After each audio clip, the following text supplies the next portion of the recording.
A Era da Atitude viu Rikishi inovar em uma das mais lendárias, se não única, manobras da história da WWE. Vamos dar uma olhada no Shinface. O Shinface de Rikishi é uma manobra de luta livre que não foi projetada para marcar uma submissão. Não é tão punitivo como montar um movimento finalizador. Pelo contrário, é aquele raro movimento de assinatura que existe para gerar humor nos fãs e a humilhação na vítima. O grande homem esfregando seu traseiro no rosto de um adversário se tornou um dos mais memoráveis pontos recorrentes de um dos períodos mais quentes da luta livre, a Era da Atitude. Como tal, o Shinface está agora gravado na história da luta livre para sempre. Em março de 2021, Rikishi contou como o Shinface surgiu em uma visita ao podcast Insight, de Chris Van Vliet. O grande homem explicou que ele estava lutando, o grande chefe, quando teve um dos momentos mais importantes no início de sua carreira na luta livre, juntamente com sua tanga característica. Quando o Boss Man estava propenso a um canto do ringue,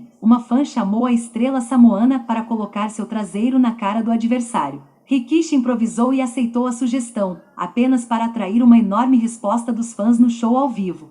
Atos grosseiros como este têm alguma história no ramo. Afinal de contas, The Nasty Boys fez do The Pit Stop uma parte de sua própria ofensiva, quando esfregava o rosto de um oponente enfraquecido na axila de Jerry Sags ou Brian Knobbs no ringue. O Big Wiggle de Norman Smiley também foi construído para dar risada, às custas de uma vítima humilhada de forma grosseira. Pode-se até mesmo colocar Henry Godwin inclinando os adversários na mesma categoria por ter pouco a ver com luta livre, mas muito a ver com agradar a multidão, fazendo seus inimigos parecerem tolos. O Shinface tornou-se indiscutivelmente o mais famoso, o maior movimento desta persuasão. A Era da Atitude foi o momento perfeito para Rikishi fazer do Shinface um dos principais movimentos da sua performance. Embora esse movimento seja uma caricatura, ele também carrega consigo uma marca de humor que se enquadrava na estética da época. Afinal de contas, este foi um ponto na WWE quando os melhores atos da teatralidade, mais divertida após a partida,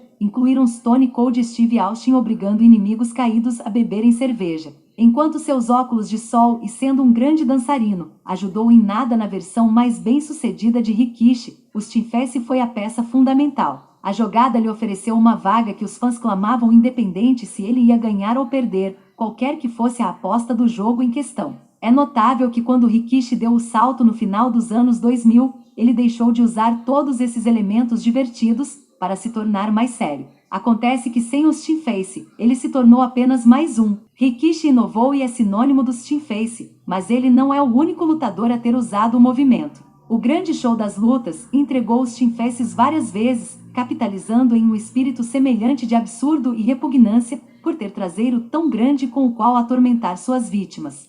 O movimento também tem uma história de ser usado por mulheres. Maria Menounos e Kelly Kelly usaram o movimento em Eve Torres, no WM28, que rapidamente se tornou estranho porque a maquiagem de Torres saiu nas calças brancas de Menounos. Este olhar criou especulações de que Menounos tinha se defecado durante a partida, minando que de outra forma seria uma das maiores apresentações de luta livre de celebridades no WM. A Miss Tessmacher do IW também fez da manobra uma assinatura como parte de sua ofensa. Embora Tessmacher tenha começado com uma manobra mais parecida com o Hip Attack de Asuka ou o Rear View de Naomi, ela a acompanhava com um Shinface que era menos bem-humorado e mais sexualmente provocante, dados os seus atributos físicos. No final, o Shinface está entre os movimentos mais bobos que vimos no wrestling, que teve algum poder de permanência ou que foi usado por uma estrela com a notoriedade de Rikishi. No entanto, foi uma ofensa distinta que resistiu ao teste do tempo e inspirou imitadores. Na mais improvável de todas, há todas as chances de que o Shinface sobreviva mais do que o próprio Rikishi, se tornando uma fixação permanente na paisagem da luta livre. E você, também curte o Shinface? Comente aí embaixo, até a próxima!